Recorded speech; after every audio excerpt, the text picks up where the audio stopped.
दोस्तों, मैं आचार्य वसुधा कपूर आप सभी का हार्दिक अभिनंदन करती हूं आपके अपने YouTube चैनल पर। दोस्तों, आज के वीडियो में मैं आपसे बात करने वाली हूं साप्ताहिक राशिफल के बारे में। कैसा रहेगा 28 मार्च 2022 से लेकर 2 अप्रैल 2022 तक का ये सप्ताह आपके लिए। सबसे पहले जान लेते हैं कौन कौन से विशेष व्रत, पर्व और त्योहार इस सप्ताह में होने वाले हैं। 28 मार्च 2022 को पाप मोचनी एकादशी का पर्व रहेगा। उसके बाद 29 मार्च को प्रदोष का व्रत रखा जाएगा। 30 मार्च को मासिक शिवरात्रि रहेगी तथा 2 अप्रैल से नए संवत्सर की शुरुआत होगी। जी हाँ, 2 अप्रैल से चैत्र मास नवरात्रों का आरंभ होने वाला है, तो ये टाइम पीरियड बहुत अच्छा रहेगा। इसी दिन गुड़ी पड़वा का पर्व भी मनाया जाएगा। अब बात करते हैं ग्रह गोचर के परिवर्तन के बारे में। तो इस सप्ताह में विशेषकर जो राशि परिवर्तन होगा वो होगा शुक्र देव का। शुक्र आएंगे कुंभ राशि में 31 मार्च के दिन। तो अब बात कर लेते हैं कैसा रहेगा ये सप्ताह आपके लिए, आपके ग्रह गोचर की दृष्टि से। सबसे पहले बात करते हैं हम मेष लगन वाले जातकों के बारे में। तो मेष लगन की अगर हम बात करें तो आपके लगन के स्वामी इस समय में विराजमान है उच्च के होके आपके कर्म क्षेत्र के स्थान में। तो आपके कार्य में उन्नति होगी, साथ ही साथ कहीं ना कहीं आपका जो जिसे कहते हैं ऊर्जावान रहेगा कार्य क्षेत्र के लिए। आप बहुत ज्यादा एनर्जेटिक रहेंगे।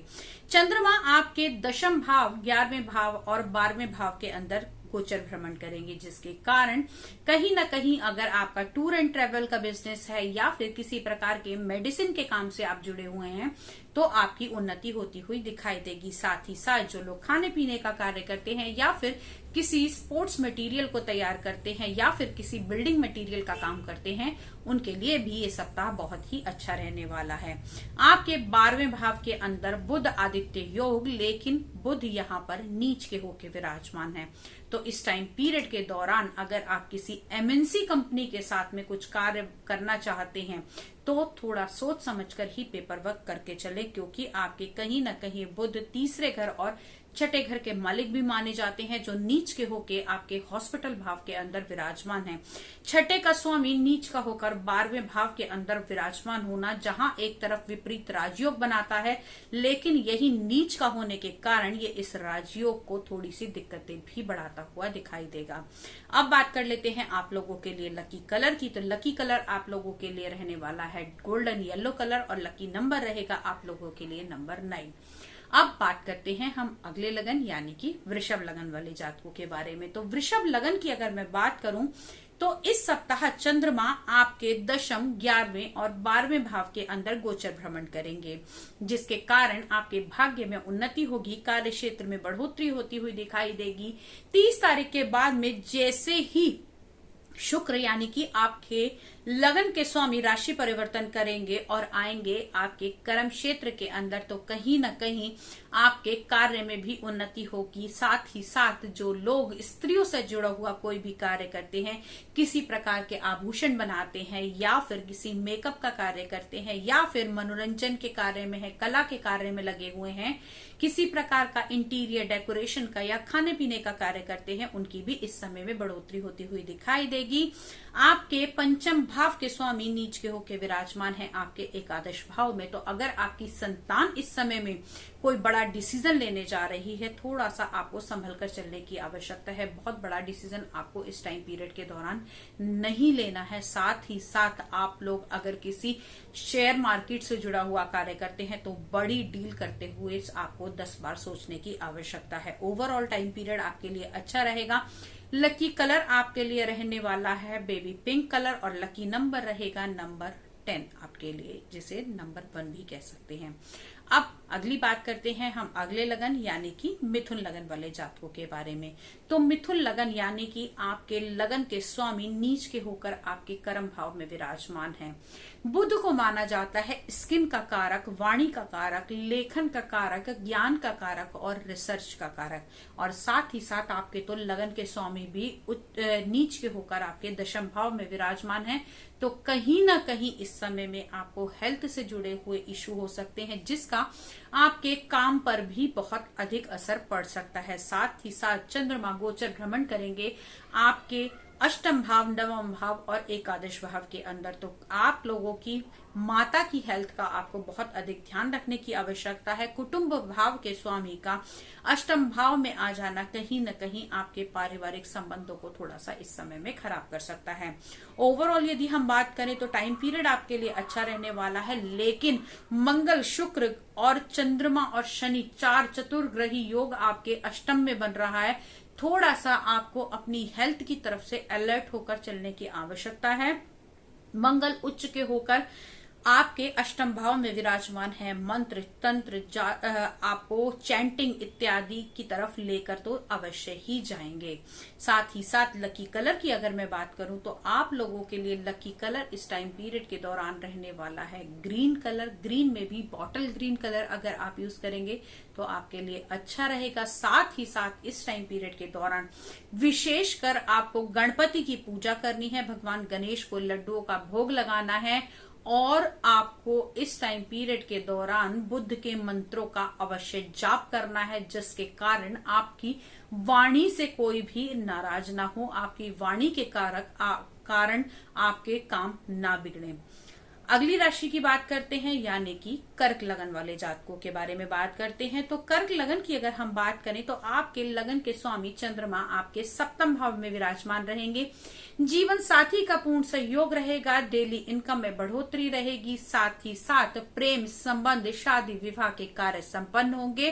अगर आपको इस समय में बहुत टाइम पीरियड से ये लग रहा था कि आपका कोई प्रोजेक्ट बड़ा रुका हुआ था, तो वो इस टाइम पीरियड के अंदर आपका पूरा हो सकता है। आपके साथ ही साथ जो आपके नवम भाव के अंदर नीच के बुध होकर विराजमान है, यानी कि आपके 12वें और आपके तीसरे भाव के स्वामी नीच के होकर आपके भाग्य भाव में विराजमान है, थोड़ी सी अटकनें पैदा करेंगे, लेकिन घबराने की आवश्यकता नहीं है।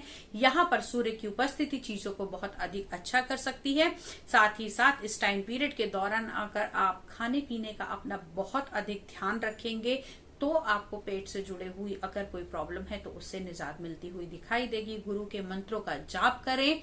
ओम गुरु गुरुवे नमः का जाप कर सकते हैं। साथ ही साथ इस टाइम पीरियड के दौरान अपने जीवन साथी के ऊपर बहुत अधिक गुस्सा मत निकालिएगा, या फिर आपको किसी भी प्रकार का आक्रोश या अपने पार्टनर के साथ में इस टाइम पीरियड के दौरान आपको कोई भी ऐसी बात नहीं करनी है जिसके कारण आपके संबंधों में खटास आए। लकी कलर की अगर हम बात करें तो आप लोगों के लिए व्हाइट कलर बहुत लकी रहने वाला है और लकी नंबर रहेगा आपके लिए नंबर 8। अब बात करते हैं हम सिंह लगन वाले जातकों के बारे में। तो अब सिंह लगन वाले जातकों के लगन के स्वामी इस समय अष्टम में विराजमान है, यानी कि आपके कॉन्फिडेंस लेवल में थोड़ी कमी रहेगी। पिता की हेल्थ इस समय खराब हो सकती है, आपकी अपनी हेल्थ भी खराब हो सकती है।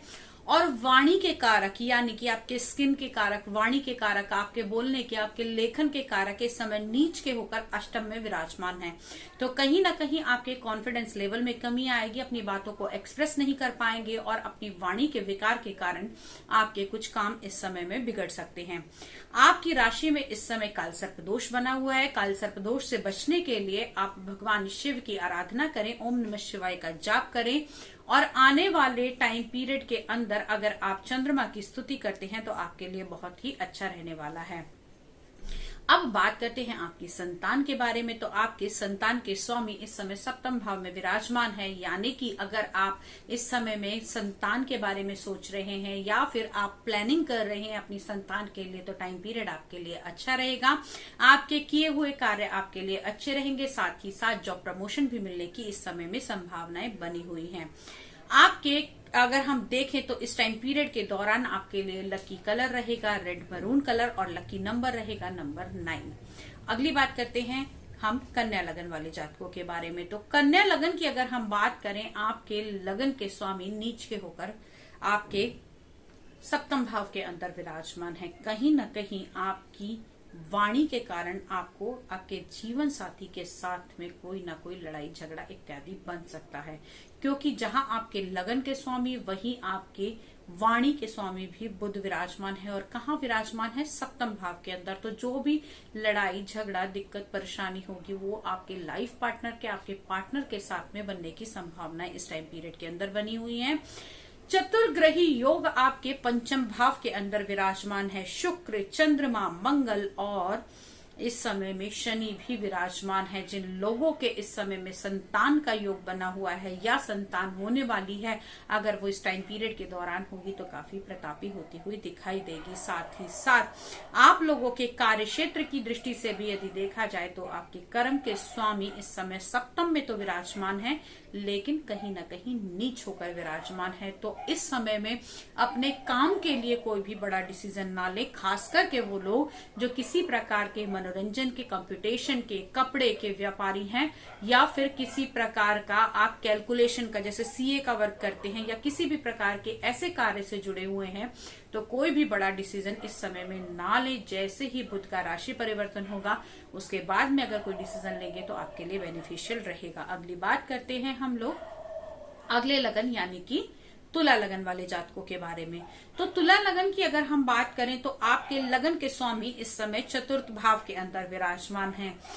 यहाँ पर चतुर्थ भाव आपका सुख का भाव माना जाता है। आपके सुख के भाव के अंदर चतुर्ग्रही योग यानी कि लगन का स्वामी चतुर्थ भाव में, साथ ही साथ मंगल और शनि दो बड़े राजयोग लेकर बैठे हैं, यानी कि मंगल बना रहे हैं रुचक योग और शनि बना रहे हैं शश योग। तो अगर आपको इस टाइम पीरियड के दौरान आपको कोई मकान लेना था, पुराने मकान में कंस्ट्रक्शन करानी थी, भूमि का योग, या फिर मैं कहूं कि इस टाइम पीरियड के दौरान आप कोई वाहन भी खरीदना चाहते हैं, तो आपकी ये इच्छा पूरी होती हुई आपको दिखाई देगी। कर्म की दृष्टि से भी टाइम पीरियड आपके लिए बिल्कुल एप्रोप्रिएट रहने वाला है। कार्य क्षेत्र में उन्नति होगी। साथ ही साथ यहाँ पर गुरु का पंचम भाव के अंदर विराजमान होना कहीं न कहीं आपके लिए लाभकारी रहेगा, क्योंकि गुरु यहाँ से बैठकर सीधे दृष्टि देंगे आपके लगन को, आपके नवम भाव को और आपके इच्छा पूर्ति यानी कि आपके 11वें भाव को। तो ये टाइम पीरियड आपके लिए एप्रोप्रिएट रहने वाला है। कलर लकी रहेगा आप लोगों के लिए बेबी पिंक कलर, और लकी नंबर रहेगा नंबर 3 फॉर यू। अब बात करते हैं हम अगली राशि यानी कि वृश्चिक लगन वाले जातकों के बारे में। तो दोस्तों, अगर मैं वृश्चिक लगन वाले जातकों की बात करूं तो इस सप्ताह चंद्रमा आपके तीसरे, चौथे और 5वें घर के अंदर विराजमान होंगे। लगन में केतु का विराजमान होना कहीं न कहीं इस टाइम पीरियड के दौरान आपको थोड़ा सा रहस्यमय बना सकता है। आप अपनी बातों को थोड़ा सा दूसरों के साथ शेयर नहीं करेंगे, लेकिन साथ ही साथ मंगल का उच्च होकर आपके तीसरे घर के अंदर विराजमान होना, क्योंकि मंगल तीसरे घर यानी कि बल, पराक्रम, साहस के घर का कारक माना जाता है काल पुरुष की कुंडली में, और यहाँ पर यही मंगल उच्च के होकर तीसरे घर के अंदर विराजमान हो रहे हैं। तो होगा क्या, आपके अंदर आक्रोश बहुत अधिक बढ़ा देंगे, ऊर्जा अधिक बढ़ा देंगे। साथ ही साथ बिना बात के पंगे आप दूसरे लोगों के साथ इस टाइम पीरियड के दौरान ले सकते हैं, और ये लड़ाई झगड़े भी आप किसके साथ करेंगे, दोस्तों, मित्रों और संबंधियों के साथ में करेंगे, क्योंकि कहीं ना कहीं राहु भी मंगल पर दृष्टि डाल रहा है। अगर आपकी संगत खराब है तो इस समय में आपको बहुत ही सोच समझकर चलने की आवश्यकता है। पंचम भाव के अंदर बुध आदित्य राजयोग, लेकिन ये राजयोग तो बन रहा है, लेकिन बुध इस समय नीच के होकर विराजमान है। तो कहीं ना कहीं अगर आपकी संतान को स्टडी के लिए या फिर जॉब के लिए कोई बड़ा डिसीजन लेना चाहती है तो इस टाइम पीरियड के दौरान थोड़ा सा रुक जाए। रुक कर अगर निर्णय लेगी तो उसके लिए बहुत ही लाभकारी रहेगा। लकी कलर आप लोगों के लिए रहेगा व्हाइट कलर और लकी नंबर रहेगा नंबर 8।